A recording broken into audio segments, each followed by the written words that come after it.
through our YouTube channel where we are discussing the Torah portion through the lens of relationships between husband and wife, relationships between parents and children, relationships between potential spouses and being single, and just overall relationships. And of course, our relationship with God.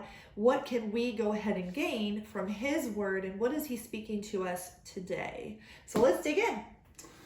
Our Parsha this week is called Miketz. It means generally at the end. It is chapter 41, verse 1 through chapter 44, verse 17. It kind of ends right in the middle of the chapter, and it gives us a little bit of a cliffhanger for next week. We probably won't get into chapter 44. We'll probably attack all of that next week, but we're going to focus on 41, 42, and 43. So just a little bit of a setup before we get into where we're headed, which is going to be verse 14 in chapter 41. We pick up the story. 2 years has passed since the end of chapter 40. 2 years after his encounter with Pharaoh's servants in the prison, Yosef continued to function in his purpose. Remember, we were talking a lot about that last week. Yeah. He was functioning in his purpose in the place that Elohim had allowed or prepared for him. So let's go ahead and read verse 14. Sure. Then Pharaoh sent and called for Joseph, and they hurriedly brought him out of the dungeon. And when he had shaved himself and changed his clothes, he came to Pharaoh. So a key word there, I think, is suddenly. Whoosh, real fast. Now, Yosef is continuing to show us an example of tenacity, of endurance, of patience, but now suddenly Yosef is summoned to Pharaoh. Yeah. And Yosef, with very little preparation, is faced with his true purpose to speak before Pharaoh and become the governor or the viceroy, the administrator of Egypt. Yeah. I'm going to go to 2 Timothy 4:2. So we might flip around a little bit this time. Get your Bibles out. Get your Bibles out. It's not that we don't connect these things all the time, but we keep these things kind of short so that, sometimes we don't go to all these places. But in 2 Timothy 4:2, Paul says, proclaim the word, be urgent in season, out of season, convict, warn, appeal with all patience and teaching. Read to me how you have that in verse 2 there. Mine is preach the word, be ready in season and out of season, reprove, rebuke, exhort with great patience and instruction.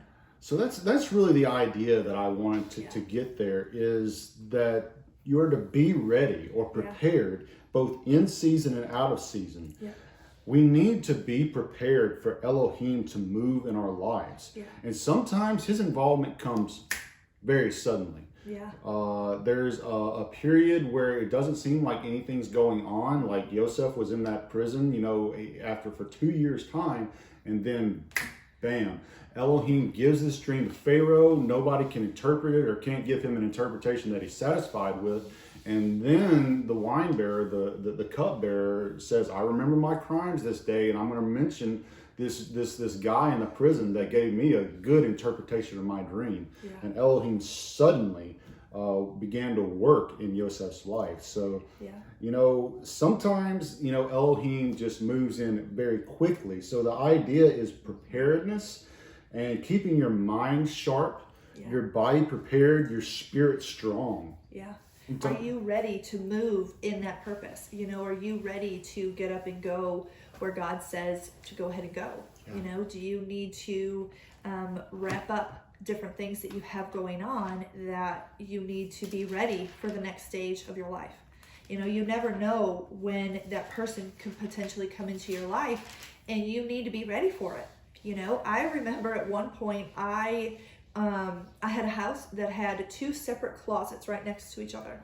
And I decided to go ahead and take all my clothes and put it into one closet, because before I was putting both clothes in both closets. And I was like, okay, God, if I'm going to prepare my heart, my life, my home for a husband, I need to prepare the closet as well. Mm-hmm. And so that's what I did. Yep. I put all of my clothes into one closet, all my work clothes into another closet, because I had an entire wardrobe because I had to wear a uniform. So that was in a separate closet, but the other closet was made for my future husband. And that was there to help me visualize and be like, okay, I'm preparing not just my closet, but also my heart and my life for that potential spouse to come in. Yep. Be ready. Get prepared. Yeah. Get ready for him to move quick. Yeah. Yep. We're going to move on in chapter 41 to verse 33 through 36. So it says, now Joseph has already given the interpretation to Pharaoh. Pharaoh's related the dream. Joseph gave an interpretation. And we continue now where Joseph goes beyond the interpretation. And now let Pharaoh look for a discerning and wise man and set him over the land of Egypt. Let Pharaoh do this and let him appoint overseers over the land to take up 1/5 of the land of Egypt in the 7 years of plenty. Let them gather all the food of those good years that are coming and store up grain under the hand of Pharaoh, and let them keep food in the cities. And the food shall be for a store for the land for the 7 years of scarcity of food, which shall be in the land of Egypt. Do not let the land be cut off by the scarcity of food. I'm going to continue just a little bit more. And the word was good in the eyes of Pharaoh and the eyes of all his servants. And Pharaoh said to his servants, could we find another like him, a man in whom is the spirit of Elohim? That's good. So we talked a little bit last week about how people were able to recognize that there was something different about Yosef. Yeah. And now Pharaoh is seeing the same thing. Mm-hmm. But the idea here is Yosef had a job and he had a responsibility to do. Pharaoh summoned him to do a specific job, and Joseph came and he did that. But then he also went above and beyond his duty and his job in offering additional counsel to Pharaoh. And the idea behind this is sometimes we have to go beyond the call of duty to reach our potential in serving Elohim's purpose for us. We were talking a lot last week about your purpose. Sometimes we have to go above and beyond. We're going to turn to Luke 17. And really, I would encourage you to go back and read verse 1 through 10, because that's kind of setting up this whole thing. But we're just going to read verse 10, or actually verse 9 and 10.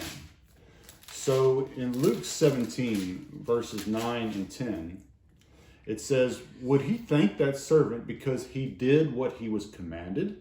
I think not. So also you, when you have done all that you were commanded, say, we are unworthy servants. We have done what was our duty to do. So, you could take that in a lot of different directions, but, you don't really receive thanks and commendation for just doing what your responsibility is to do. You were given that responsibility. It's your duty.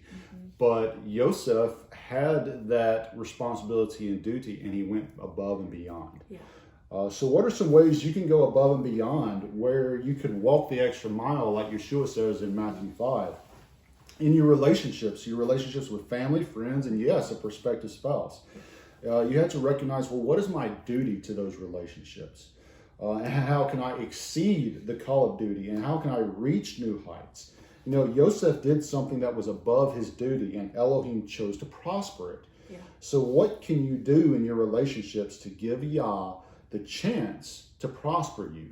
You have to do something. You do. You have to be willing to go out and do. You have to be the hands and feet of Yeshua and go out and do it. Maybe you have some elderly parents that you need to go help and do things with. Maybe you can mow their grass. Maybe you can pay somebody, if you don't live local, to come out and do their grass, or help them weed, or whatever it might be that they're needing assistance with. Who do you have in your family that you can go ahead and help serve and do and be the hands and feet of Yeshua? It may not necessarily be your responsibility to do it. Yeah. But how can you go above and beyond and say, you are a priority and a precious one to me? Yeah. Yep. Yep. Let's go on to chapter 42. Okay. Let's read verses 1 and 2. Okay. Now Jacob saw that there was grain in Egypt, and Jacob said to his sons, why are you staring at one another? And he said, behold, I have heard that there is grain in Egypt. Go down there and buy some for us from that place, so that we may live and not die. So there's a serious problem for the family. But the thing is the 11 brothers took no action. Yeah. They looked at each other. They were just staring at each other. waiting for someone else to make the first move to fix the problem. Yeah. So we're going to look at this as when there's a serious problem or a breach in one of your relationships, either with God, with a family member, with a friend, a coworker, or even a potential spouse. Do you just look at each other? Are you waiting for the other person to make the first move? Or will you reach out for shalom? Will you reach out for peace? In Matthew 5, it says, in part of we call them the Beatitudes, blessed are the shalom makers, the peacemakers, because they shall be called sons of Elohim. Yep. As children of Elohim, we are to make the first move towards restoring broken relationships. We are to be the shalom makers. Yeah. Do we do that in our life? Do we have rifts going on in our family that we need to go ahead and make that restitution? Do we need to reach out to somebody and be like, hey, I'm so sorry for this? Be the first person to apologize. You don't always have to be right. We talked about that before in previous portions as well, is you don't always have to be right. It's okay to go ahead and go first and ask for forgiveness. Definitely. Yeah. And that leads us, to this next part that we're going to look at. And that's going to be verse 21 and 22 in chapter 42. And they said to each other, this is the brothers talking amongst themselves. They said to each other, truly we are guilty concerning our brother. For we saw the distress of his life when he pleaded with us, yet we did not listen. That is why this distress has come upon us. And Reuben answered them, saying, did I not speak to you, saying, do not sin against the boy? And you would not listen, and see, his blood is now required of us. Yeah. So the thing is that they recognized their guilt. Mm-hmm. They recognized their guilt, and that's what we have to do.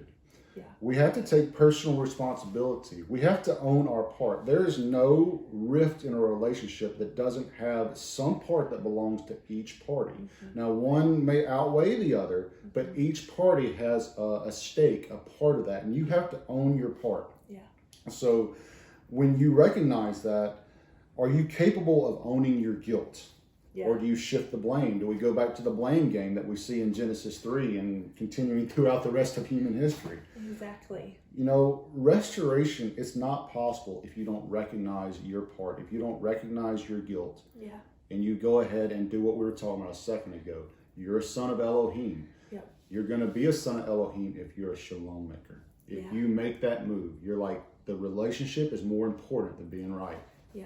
Yeah. Step out. You never know, they might be open, to that forgiveness as well. They just don't know how to step into it, And since we're the ones that are following God's word, we're the ones that are going after this, we're the ones that are doing good versus doing evil, going in our purpose of what God has called us to do, we should be the first ones to go ask for forgiveness.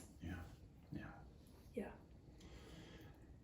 In 43, this section is really about verses 1 through 10. Yeah. For the sake of time, we're not going to read all of that. But we're just going to look at verse 10. Sure. For if we had not delayed, surely by now we could have returned twice. So they're having this discussion. The problem exists. They went and got food. The food's run out again. Yeah. But they waited until the last minute, basically, because the food is running out. Now, they had a good reason for not wanting to go back. Jacob didn't want to send Benjamin, and they knew they couldn't go back without Benjamin. Yeah. But now we're at the, the last minute. We have to do something. Yeah. But do we really have to do that?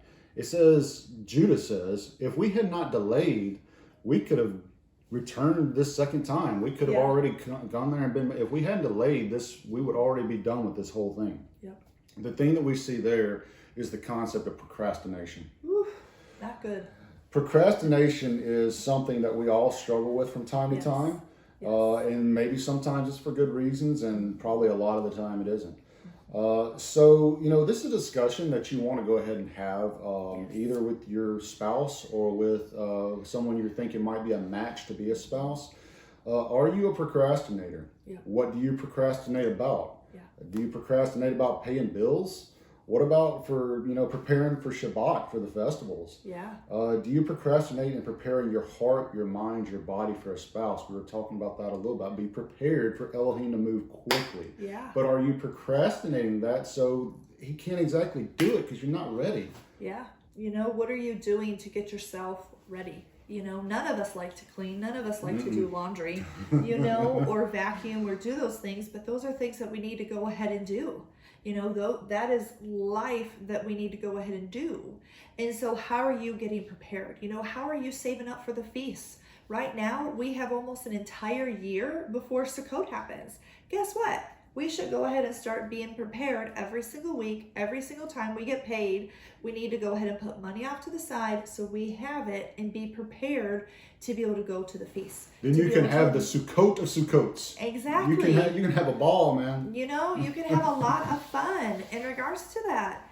And so it's a matter of how do you get prepared. A lot of people are like, well, I want to get out of debt before I get married. Well, okay, what are you doing now to get out of debt? Are you creating a budget? Are you living off of that budget? Are you living in a smaller place to be able to create that kind of environment later down the road? Or are you living in a huge place and spending all your money so you're not able to pay off that debt? What is it that you are procrastinating on?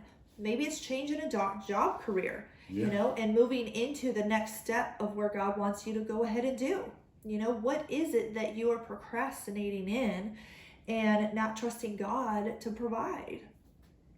So you need to know this about each other. You need to have that discussion. Yeah. And be honest with yourself. And, each of you need to be honest. And if you see the problems, then own it and fix it. Yeah. Work on it. Create a plan of action. Yeah. It doesn't have to be done today or tomorrow. You just need to start it. Yeah. It could take you a year to get it all worked out, but just start working. Yep. Exactly. Start doing things. Yep. Start doing things. I might just continue to hammer this. You got to do some things so Yah can prosper it. Yes. He can't prosper things that you're not doing. Yes. Yep. Yep. We're going to look at verse 11 in this chapter. Okay. Chapter 40. Chapter 43. 3, verse 11. Then their father Israel said to them, if it must be so, then do this. Take some of the best products of the land in your bags and carry down to the man as a present a little balm and a little honey, Aramaic gum and myrrh, pistachio nuts and almonds. Sounds yummy. It does. And we actually had some of these from the land the other night. Delicious. It was very good. So the key we're getting here is take some of the best of the fruit of the land. Yeah. And just from the word, the best, what are you giving to your spouse? Yeah. What are you going to give to a potential spouse? What are you giving to God? Yeah. Are you giving your best, or do you give them your leftovers? Yeah.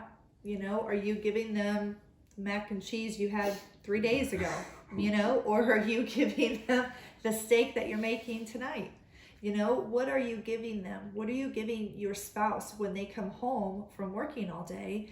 And you've been home as well, or you've come home from work too, and you're both tired, but you don't acknowledge each other. You don't talk about each other's day. You don't spend time with each other. You just are like, glad to see ya.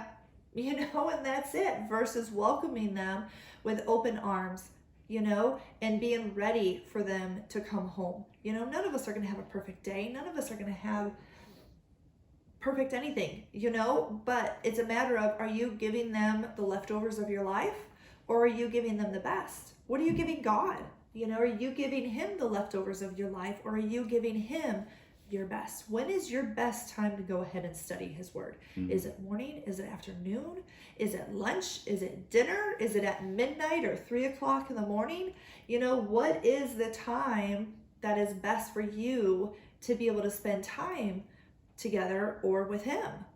It's different for every person, Yeah. And of course, we all have the Shabbat once a week. It's for him. It's for him. It's for our family. Yeah. We're going to give him that, but he doesn't just want you once a week. No. And neither does your spouse. Yeah. Neither does a potential spouse. Setting aside those times and giving them the best is the way to show your priority. Yeah. if you set aside specific time just for them, Yeah. it's like, I'm setting aside this time just for you, Yah. Yeah. It's just you and me, and we're going to just spend the time together because I want that. Well, that's showing him that you prioritize your relationship with them. Yeah. If you, set aside specific times with your spouse or with your children or with other members of your family or friends, like, you're my priority right now. I want to show you that you and our relationship is a priority. Yeah. Otherwise, you may not be saying it, but if you just give them whatever leftover time that you got, you're showing them that they are a low priority. Yeah. You may not be saying it, but your actions. Your actions are speaking it. Yeah. They really, really are. I remember my mom used to take us kids out at different times, all three of us kids. She would take us out and we would do certain errands with her, and it was one-on-one time that we had together. And that was really special. I remember a trip my dad and myself did for a father-daughter time frame. And that was really fun for us to be able to just spend time together. So it's a matter of what kind of priority do you give each other? We try to make it be where it's the date that we got married every single month. We try around that date time frame, we try to go ahead and go out to dinner somewhere. Or if we can't go out to dinner somewhere, then we have some type of special food here at the house. And that is our time that we are able to go ahead and spend with each other and make sure that we acknowledge, each other. And we still even read, our covenant vows to each other as well, because we want to remember that. We want that to be fresh in our minds that we made this covenant. No matter what's going on in our life, no matter the ups and downs of life, we want to make sure that we are each other's priority. Yeah. Big time. We'll hit on a couple little topics quick. Let's go into chapter 43, and verse 18. And I'll read this one. Sure. Now, this is one that a lot of times we chuckle over a little bit, but we've got something interesting to share with you on it. The men were afraid because they were brought into Joseph's house, and they said, "It's because of the silver which was put into our sacks the first time that we were brought in, to throw himself upon us and to fall upon us, to take us as slaves, our donkeys too." So, and it's interesting, the donkeys keeps coming up, here in this chapter, here in chapter 44 as well. The thing we kind of want to look at is, they were concerned about their donkeys. Yeah, true. But you know what? Yah is concerned about your donkeys. He's concerned about all parts of your life, even the things that you might not expect him to care about. He does care about. Yeah. So if you think that someone's potentially a good match and they're imitating him, then they should be interested in your donkeys. Yeah. They should want to get to know every little part of you. They should want to know, how much creamer you want in your coffee. They should know what kind of eggs you like. They should know what kind of toilet paper brands you like. They should know certain things. And which way it goes on the roll. And what way it goes, exactly. Very important. It's a matter of learning those things and getting to know you. Yes. And you being open and sharing those things as well. That's the only way they're going to be able to. But also, again, through the lens of relationships, you have to zone in and look and observe, how does this person live their life? What do they do? What is it that what's their everyday function of their life look like? And get to know that. Ask those questions and be like, okay, so tell me, from the time you wake up, what do you do? What kind of breakfast do you like? What kind of cereal brands do you like? What kind of, whatever it might be silly, but that shows that you have an interest in that person. So when it comes around to their birthday or an anniversary, guess what? You can go ahead and get them something that they're going to be happy about and excited about, because guess what? You got to know them. It could just be quality time that they want to spend together. And what's that quality time? Is that sitting and watching a movie? But both people can't be on their cell phones while you're watching a movie. It's a matter of spending that quality time together. Or maybe it's just sitting and playing a game together, or talking, going for a ride, whatever. But learning about that person is important.